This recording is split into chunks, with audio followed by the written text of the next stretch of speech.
If you have a balloon and you put a little bit of water in it, it's alright. If you fill it up, it's alright. But if you keep pumping water into the balloon, what happens? Like that, certain people have very strong aptitude to do something in their life. When they cannot do it, they become depressed. Because why? The karma is like flowing into their balloon. It's about to burst. When it bursts, they become depressed, or unhappy, or sick. So that's for everyone. Now, for a teacher who has died and who has made many prayers that he or she may spread the Dharma and spread the Dharma and spread the Dharma, what happens is when they reincarnate and outer situations stop them, because their karma to benefit others is so much, they cannot be forced to do other types of work. They cannot be forced to go to school, or to get married, or to do business, or to have fun, or just waste their time. Why? It's like a bubble bursting. When they do that, they can become very sick, or not well, or not succeed, or can even die. Why? They will take another rebirth to do what they're supposed to do. So a tupul disease is not a disease that is like a sickness. It is actually, they don't have the right translation. What it is not that. There is no translation in English. What it is the tupul cannot manifest what they're supposed to do. So they show the signs of despair.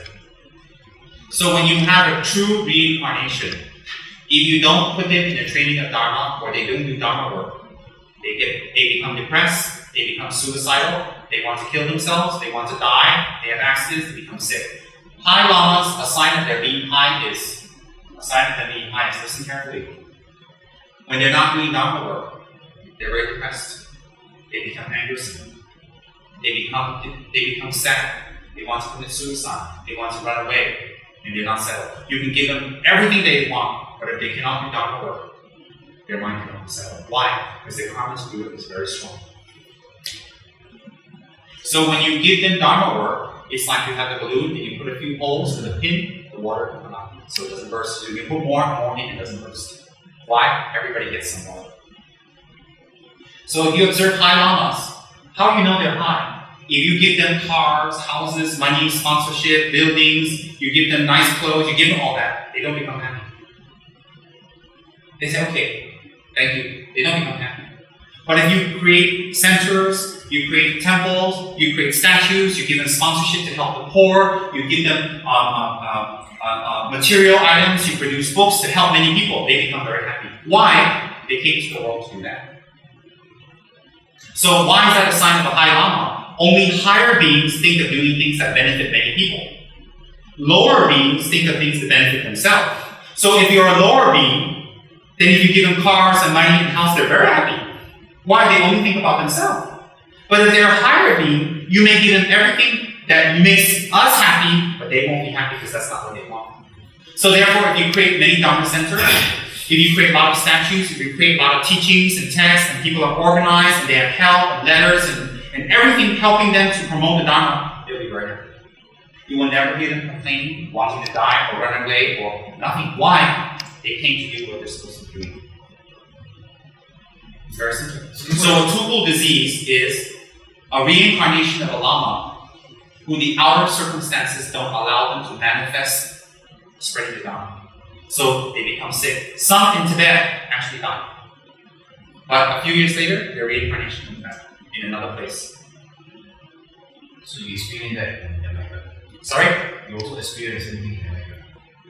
I don't know if it was a tupul disease, but I was very unhappy because I couldn't do the Dharma, that was for sure. So you ran away? I tried to commit suicide twice. I ran away 3 times. And I stayed awake. Yes, that happened to me.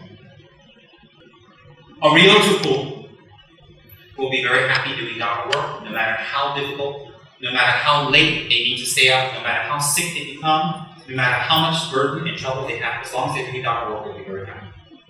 A fake tupul is one that when they have to endure difficulties for the Dharma, they become unhappy. Like me.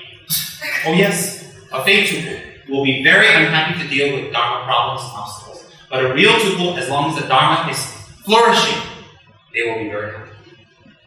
Very, very happy. Why? Why is that a sign of a real tupu? That's what they came to the world to do. So if they do what they came to do, of course they're very happy.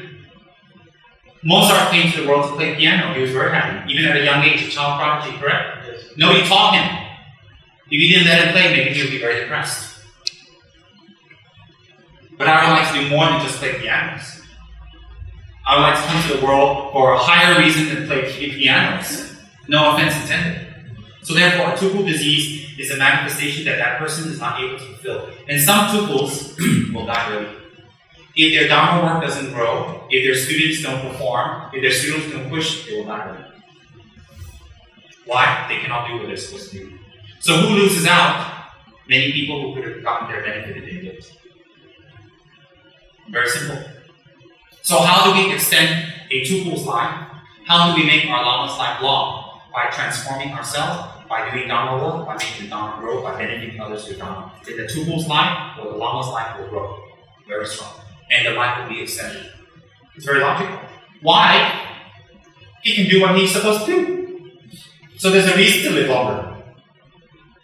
If he cannot do what he's supposed to do, if every time the students are fighting, don't get along, don't listen to his advice, don't follow, or put a lot of unnecessary burdens, he will die early. Why will he die early? They go to another place where people are ready. Maybe the people at this place only have this level that he can bring them to, so he goes to another place. It can be many factors. So how do we make a tupu or a Lama's life live long? How? So our practice in Dharma. How do we practice Dharma? We transform. How do we transform? By not giving up. How do we not give up? By having great compassion for others. How do we have great compassion for others? To realize that they and us, there's no difference. We all want happiness. Very simple. And yet very deep.